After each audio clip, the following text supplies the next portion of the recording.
স্বাস্থ্য ভবনের অবস্থান মঞ্চে সহযোগিতায় খাবার বা অন্যান্য সামগ্রী দেওয়ার আগে ফোনে যোগাযোগ করতে বলছেন জুনিয়র ডাক্তাররা। স্বাস্থ্য ভবনের সামনে অবস্থান রবিবার ষষ্ঠ দিনে পড়েছে। ইতিমধ্যেই বিভিন্ন সংস্থা থেকে সাধারণ মানুষ খাবার সহ অন্যান্য সামগ্রী দিয়ে সাহায্যের হাত বাড়িয়ে দিয়েছেন।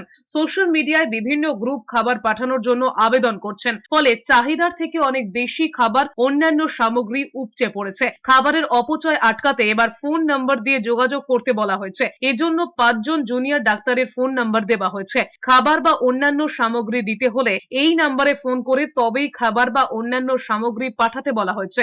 আমাদের কাছে খুবই আনন্দদায়ক এবং উৎসাহ দিচ্ছে আমাদেরকে। আমাদের এই আন্দোলনের পাশে তারা থাকছে, সর্বতভাবে তারা সাহায্য করছে। যারা সাহায্য করছেন তাদের উদ্দেশ্যে আমি একটা কথাই বলতে চাই যে আমাদের সঙ্গে আপনারা যোগাযোগ করে সেই হেল্পটা করুন, কারণ আপনারা যে হেল্পটা করছেন সেটা তো আপনাদের কষ্টে উপার্জিত অর্থের বিনিময়ে বা তার ফলেই যেটা করছেন, ফলে আমরা কোনোভাবেই চাই না সেটা নষ্ট হোক কোনোভাবে।